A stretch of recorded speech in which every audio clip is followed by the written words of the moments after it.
Director General, Export Promotion Council, Government of India, and I'd like her to sort of give her viewpoints and advise what the state should do.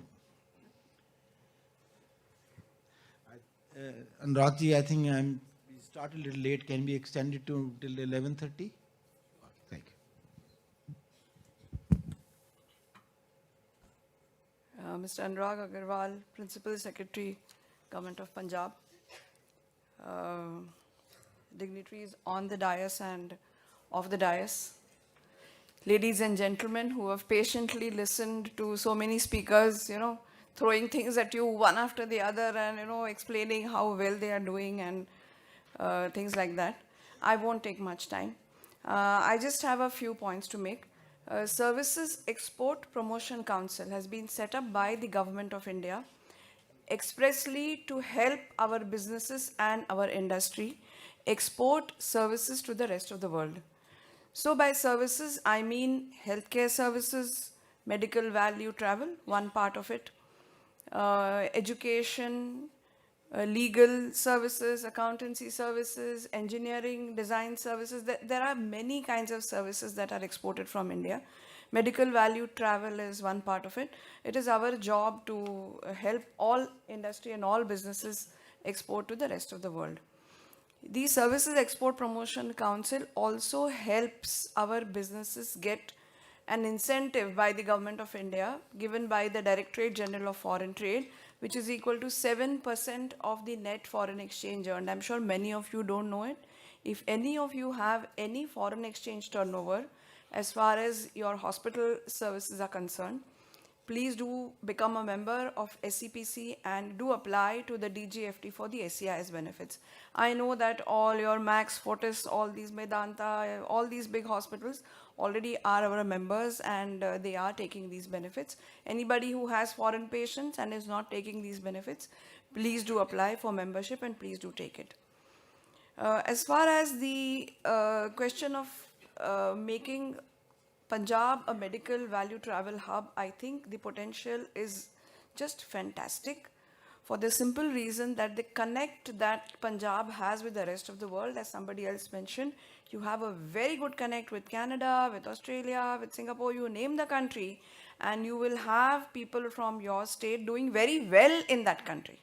Not just, going as laborers or that, but also doing very well, holding good positions in that country. Therefore, that inherent connect is already there. I would request that Government of Punjab, which has created such fantastic incentive schemes, should send it to all the NABH accredited hospitals. There are about 700 odd NABH accredited hospitals in this country, all very ambitious, all wanting to do good international business. I would request Government of Punjab to proactively send all your schemes to all these hospitals. It is the hospitals who will drive the medical value travel story. It cannot be the patients coming in, it will be the businesses from here who are wanting to get the patients to Punjab who will drive it. They should know how good your schemes are, especially your Medicity scheme. The other thing I would request all of you to consider as homestays also as an option for the medical value traveler and his attendant to come. Punjab is inherently hospitable. I've been posted here for a couple of years and I've seen it runs in the Punjabi DNA to be hospitable and to be good to their guest. I think a patient would find it much easier to stay in a homestay and develop that connect for the next 20 patients to come here to this city, to whichever city in Punjab, rather than staying in a hotel. So please do consider this. Again, a request to Government of Punjab. The third thing is that the foreign language is extremely important. These are the issues that did not come up during the discussion, which is why I'm raising them. If a particular set of houses, if a particular community trains its youngsters in, let's say, French for the African countries, let's say Russian for the CIS countries, let's say Arabic for the Middle East, let's say Spanish, for the African as well as South American countries, you have a winner in your hands. So a community, a colony of houses who are happy to take patients and stay with them, and also the youngsters trained in that particular foreign language connect to a hospital, is something which will really make Punjab stand out from the rest of the states. The next thing I would like to all of you think very seriously is transparency and ethical behavior. I think that is at the root. You see, somebody is going to come here offering his life to you, all right? So this is something all of us have to really, really take care of, because remember, there is competition around us. Half the patients are getting off at Bangkok and are being treated there. Singapore wants, Malaysia wants to become a medical hub. We are not alone in wanting to be a medical hub. We should be seen as a highly ethical and as a highly transparent services provider. Only then you will have people entrusting their lives to you. This is something.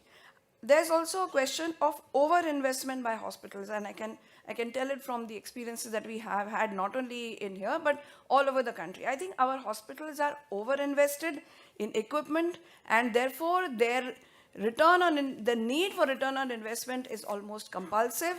Can hospitals pool? I've suggested this to other communities as well. Can hospitals pool their resources so that they do not have that burden of generating that return of investment? I think that and transparency and ethical behavior are closely connected. I'm being very honest here because I don't belong to this industry. Therefore, I can afford to be very, very honest here. We also need to balance our own patients and foreign patients. That is again for the state government to take.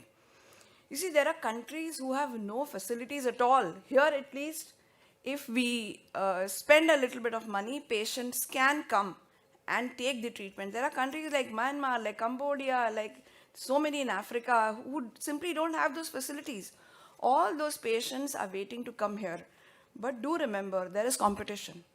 Government of UP has already asked Services Export Promotion Council to create their own policy for medical value travel. We are doing an event in Kerala in end of January for medical value travel. So there is competition not only with other countries, but within the states of India as well. And for that purpose, we need to do the balancing between our own patients and the foreign patients. The last thing I would like to say is that, can we consider something like a city-to-city tie-up? It becomes a very, very useful thing. Can a particular city in Punjab tie up with a few cities abroad so that the patients come here and tie up with those hospitals there? For example, Mangalore and Kerala, I'm sure do we have Manipal or we don't? Manipal is a huge institution. It has created doctors who serve almost all of South India. Mangalore has created a medical value travel task force. The DM of Mangalore has created this task force. There are 11 universities and 11 hospitals in Mangalore alone. They have come together and divided specialties amongst themselves and pooled their resources. Can Punjab also, since you're going to start on this journey now, can Punjab also think of creating such task force city-wise so that there is a good convergence among the hospitals, among the resources, and among the patients coming here? I have Dr. Talwar constantly prodding me, stop. I'm stopping now. I hope and I wish Government of Punjab really does well in this. You have fantastic potential. All the very best. Services Export Promotion Council is always there to help you in all your endeavors. Thank you. Thank you so much, madam, for your very constructive input.